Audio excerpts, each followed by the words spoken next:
Hi friends, പുതിയൊരു വീട്ടിലേക്ക് സ്വാഗതം. ഈ വീഡിയോ ഞാൻ പറയാൻ ഉദ്ദേശിക്കുന്നത് ഈ കഴിഞ്ഞ ദിവസം 9ാമത്തെ ദിവസമായി നമ്മുടെ കേരളത്തിൽ നിന്നുള്ളൊരു ഡ്രൈവർ കർണാടകയിൽ ഉരുൾപൊട്ടലിനകത്ത് അത് മണ്ണിനടിയിലായിപ്പോയി. അത് രക്ഷപ്പെടുത്തിക്കൊണ്ടിരിക്കുന്നു. ഇന്നത്തെ ദിവസം തടി ലോറി കണ്ടെത്തി എന്നൊക്കെ പറയുന്നു.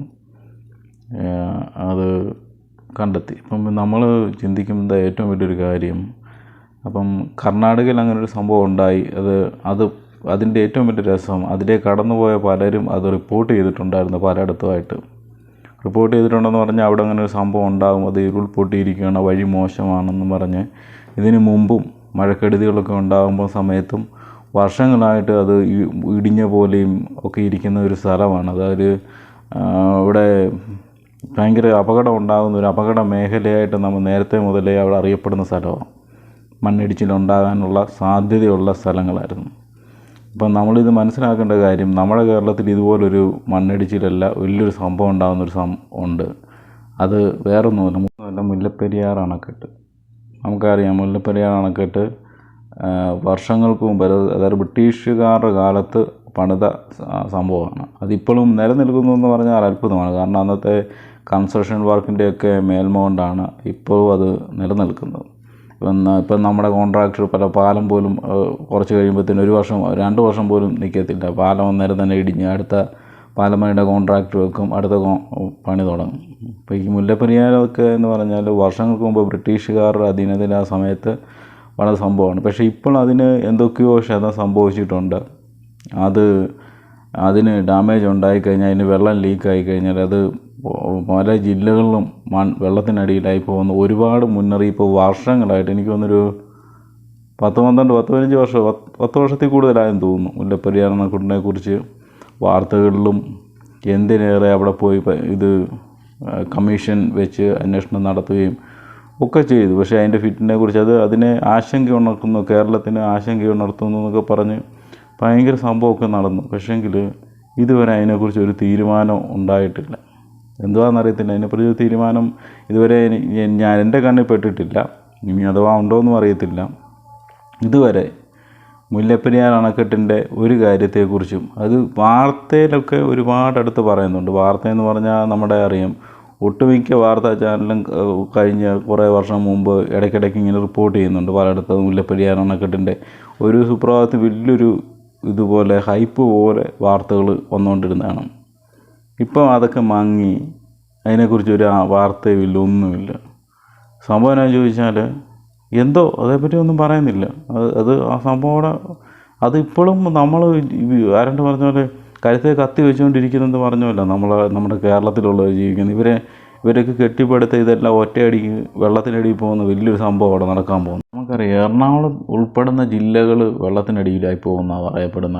മുല്ലപ്പെരിയാർ അണക്കെട്ടിന് എന്തെങ്കിലും സംഭവിച്ചെന്ന് പറഞ്ഞാൽ ഒരു ചെറിയ ഇതുമ്പോൾ സംഭവിച്ചാൽ നമ്മളീ ഉദ്ദേശിക്കുന്ന കാര്യമല്ല. നമുക്ക് പറയാം, ഒരു വെള്ളത്തിന് ഒരു അണ കെട്ടിയിട്ട് അതിൻ്റെ സൈഡിൽ എന്തെങ്കിലും ലീക്ക് ഉണ്ടായാൽ ഫുള്ള് ഇടിഞ്ഞു പോകും. ഒറ്റയടിക്ക് 10 പറഞ്ഞ് ഫുള്ള് പോകുമ്പം സംഭവിക്കുന്നത് ഓരോരോ ജില്ലകളങ്ങ് ഇല്ലാതായി. പിന്നെ ഇപ്പം നന്മയുള്ള ലോകമേ അത് പാടാനും ഒന്നും കേരളം കാണത്തില്ല. കേരളത്തിൻ്റെ പകുതിയും പോവും. അത് നമ്മൾ വളരെ ആശങ്കപ്പെടുത്തുന്നൊരു സംഗതിയാണ്. പക്ഷേ ഇവിടെ ഉണ്ടായിട്ട്, നമ്മുടെ ഈ കർണാടകയിലുണ്ടായിട്ട് ഒരാൾ ട്രക്കിനടിയിൽ പോയിട്ട് അതിൽ മണ്ണിനടിയിൽ പോയിട്ട് ഒരു ശകലം, എനിക്ക് തോന്നുന്നു മുല്ലപ്പെരിയാറിൻ്റെ 1% പോലും സംഭവം അവിടെ നടന്നിട്ടില്ല. അതിൻ്റെ കൺസെപ്റ്റ് വെച്ച് നോക്കുകയാണ്, മുല്ലപ്പെരിയാർ എന്ത് സംഭവിക്കുന്നു അതിൻ്റെ കൺസെപ്റ്റ് വെച്ച് അപ്പുറത്ത് നോക്കിക്കഴിഞ്ഞാൽ ഇവിടെ വലിയ സംഭവങ്ങൾ നടന്നിട്ടില്ല. കാരണം അത് കുറച്ച് ഇടം മാത്രം ഇടിഞ്ഞ് ഒരു പ്രത്യേക സ്ഥലത്ത് വെള്ളത്തിലോട്ട് പോയി എന്ന് മാത്രമേ കാണിക്കുള്ളൂ. അതിലും വലിയ ഭീകരമായ എനിക്ക് തോന്നുന്നു ലോകം ഞെട്ടുന്നൊരു വലിയൊരു സംഭവം ഉണ്ടാകാൻ ചാൻസ് ഉണ്ട് എന്ന് പലരും പലവട്ടം ചാനലും മാധ്യമത്തിലൂടെയൊക്കെ പറഞ്ഞിട്ടും ഈ ഭരണാധികാരികളൊന്നും ഒരു ഇനിഷ്യേറ്റീവ് എടുത്തൊന്നും ചെയ്യുന്നില്ല എന്നാണ് തോന്നുന്നത്. കാരണം അവർ നമ്മൾ നിൽക്കുന്ന മരം വെട്ടിക്കളയുന്ന എന്ന് പറയുന്ന പോലൊക്കെ തുല്യമായിട്ടാണ്. നമ്മൾ എറണാകുളത്തൊക്കെ ഭയങ്കര വികസനമാണ്.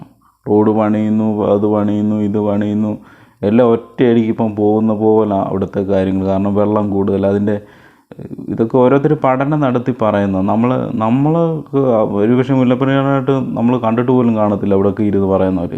അപ്പം പഠനം നടത്തി ഓരോരുത്തരും അതിന് കുഴപ്പമുണ്ടെന്ന് പറഞ്ഞാൽ നമ്മൾ അതിനനുസരിച്ച് കാര്യങ്ങൾ ചെയ്യണം. കാരണം നമുക്കറിയാൻ മേലാത്ത കാര്യത്തെക്കുറിച്ചായിരിക്കും അവർ പഠനം നടത്തുന്നത്. എഞ്ചിനീയർമാരൊക്കെ അതിൻ്റെ ഉറപ്പിനെക്കുറിച്ചും ഒക്കെ അവർ പഠനം നടത്തി അവരിത് പറയുമ്പം അത് ഭരണാധികാരികൾ അതിനെക്കുറിച്ച് ഡിസ്കസ് ചെയ്തിട്ട് അതിൻ്റെ കാര്യങ്ങൾ കൃത്യതയോടെ അത് ചെയ്യണം. ചെയ്തില്ലെങ്കിൽ പ്രശ്നം പറ്റുന്നത് prevention is better than care എന്ന് പറയുന്ന പോലെ നമ്മൾ വരുന്നതിന് മുമ്പ് നമുക്കിങ്ങനൊരു സംഭവം ഉണ്ടെന്ന് നമ്മൾ അറിഞ്ഞിട്ട് നമ്മളത് ചെയ്യാതിരിക്കുമ്പം ഭയങ്കര ബുദ്ധിമുട്ടെന്ന് പറഞ്ഞാൽ ഇതിപ്പം എന്തെങ്കിലും ഒന്ന് നമ്മളിപ്പോഴും സേഫ് സോണിലല്ല. കേരളത്തിൻ്റെ വലിയ വികസനമൊക്കെ ആണെന്ന് പറയുന്നത് വികസനമൊന്ന് പോയിട്ട് ഈ ഇന്ത്യയിൽ ഏറ്റവും ലാസ്റ്റിലത്തെ സംസ്ഥാനമാവുകയും ചെയ്യും. ജില്ലകളും കാണത്തില്ല, എല്ലാം വെള്ളത്തിനടിയിലാവും, വെള്ളം എല്ലാം കൊണ്ടുപോകും. അപ്പം മുല്ലപ്പെരിയാർ അണക്കെട്ട് അത് വളരെ ഇത് കേരളത്തെ സംബന്ധിച്ച് വലിയൊരു ബാരിക്കേഡ് തന്നെയാണ്. അത് നമ്മൾ 100% ഇത് വീഡിയോ ഷെയർ ചെയ്ത് അധികാരികളുടെ ഇടയിൽ എത്തിക്കണം. കാരണം അധികാരികളത് എത്രയും പെട്ടെന്ന്, കാരണം ഇങ്ങനൊരു സംഭവം നമ്മൾ 7 ദിവസമായിട്ട് ഞാൻ ആ 1-ാം തീയതി ആദ്യം സമയത്ത് ഈ വാർത്തയൊക്കെ കണ്ടപ്പോൾ ഞാൻ ആദ്യം വിചാരിച്ചു 2 ദിവസം വൈകിട്ടത്തേന് ആളെ കിട്ടും എന്നാണ് വിചാരിച്ചത്. അന്ന് വൈകിട്ടത്തെ വാർത്ത ഫുള്ളും ഉറങ്ങാതെ എനിക്ക് തോന്നുന്നു രാത്രി ഫുള്ളും അതിൽ കണ്ടിട്ടും കിട്ടിയത് ഒരു ലക്ഷണമില്ല, തപ്പുന്നെന്ന് മാത്രമേ ഉള്ളൂ. 2-ാമത്തെ ദിവസം നോക്കി, 3-ാമത്തെ ദിവസം നോക്കി, 4-ാമത്തെ ദിവസം നോക്കി, ഇങ്ങനെ നോക്കി 9-ാമത്തെ ദിവസമായപ്പോൾ ഇപ്പം പോലും കിട്ടിയിട്ടില്ലെന്ന് പറഞ്ഞാൽ ലോറിയുടെ ലൊക്കേഷൻ ഏതാണ്ട് കണ്ടെത്തുക മാത്രമേ ചെയ്തിട്ടുള്ളൂ.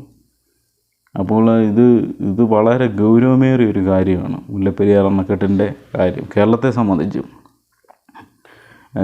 അപ്പം ഇവിടെ എന്ന് പറഞ്ഞാൽ കുറച്ച് ആൾക്കാരൊക്കെ മണ്ണിനടിയിലൊക്കെ ആയിട്ടുള്ളത് വലിയ പ്രശ്നമില്ലാത്ത, പക്ഷെങ്കിൽ ഇവിടെ കേരളത്തിലെന്ന് പറഞ്ഞാൽ കേരളത്തിൻ്റെ സമ്പദ് വ്യവസ്ഥയെ പോലും അടിച്ചമർത്തി കേരളത്തിൻ്റെ സമ്പദ് വ്യവസ്ഥ എല്ലാ രീതിയിലുള്ള ഇപ്പം എറണാകുളത്ത് അപ്പുറത്തോട്ടൊക്കെ വീടുകൾ പോലും ഫ്ലാറ്റുകൾ പോലും എല്ലാം നിലം പതിക്കും.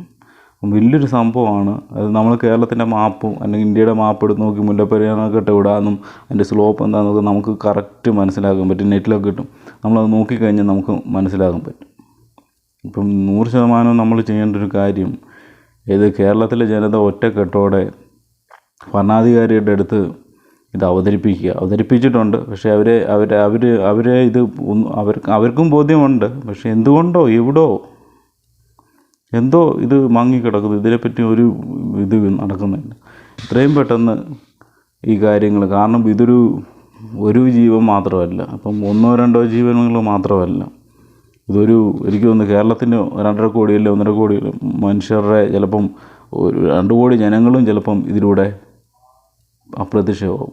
അപ്പം നമ്മൾ ഏറ്റവും കൂടുതൽ ശ്രദ്ധിക്കേണ്ട ഒരു കാര്യം ഈ മുല്ലപ്പെരിയാർ അണക്കെട്ടിൻ്റെ കാര്യമാണ്. ഇതിനെക്കുറിച്ച് പഠനം നടത്തി ഇതെങ്ങനെയാണെന്നൊക്കെ പറയുമെങ്കിലും എന്തുകൊണ്ടാണ് ഇതിനെക്കുറിച്ചൊരു കറക്റ്റ് ധാരണ കിട്ടുന്നില്ല. പക്ഷേ ഇത് എത്രയും പെട്ടെന്ന്, കാരണം കേരളത്തിലാണെങ്കിൽ തന്നെ മഴക്കെടുതിയാണ്. മഴയെന്ന് പറഞ്ഞാൽ ഭയങ്കര മഴയാണ്. നാട്ടിൽ നമ്മൾക്കറിയാം കേരളത്തിൽ ഭയങ്കര മഴ കൊണ്ട് പുറത്തിറങ്ങാൻ പറ്റത്തില്ല, മഴ ഒഴിയുന്നു, കല്ലൊഴുകുന്നു, എല്ലാ സംഭവങ്ങളും. ഇതിനിടയ്ക്ക് ഈ അണക്കെട്ട് തിങ്ങി നിറഞ്ഞ് വെള്ളം തുറന്നു വിടാതിരിക്കുമ്പം ഇതുണ്ടാകുന്നു. ഇതെല്ലാം പറഞ്ഞ് ഇതിനെല്ലാം കാരണം ഈ അണക്കെട്ടിൻ്റെ സേഫ്റ്റി നമ്മൾ നോക്കേണ്ട കാര്യം. അത് എത്രയും പെട്ടെന്ന് അധികാരികളുടെ ഇടയിൽ എത്തിച്ച് നമുക്ക് ഇതിലൊരു തീരുമാനം ഉണ്ടാക്കണം, എത്രയും പെട്ടെന്ന്. കാരണം നമ്മൾ 9 ദിവസമായി ഇവർ കിടന്ന് തപ്പുക. ഈ തപ്പാൻ പോലും അതിനകത്ത് പോയി കഴിഞ്ഞാൽ തപ്പാൻ പോലും ആരും കാണത്തില്ല. അതുപോലത്തെ സിറ്റുവേഷൻ ഉണ്ടാകും. അതുകൊണ്ട് എത്രയും പെട്ടെന്ന് അധികാരികൾ മുമ്പിൽ എത്തിച്ച് അധികാരികൾ ഇതിന് തീരുമാനങ്ങളെടുക്കണം.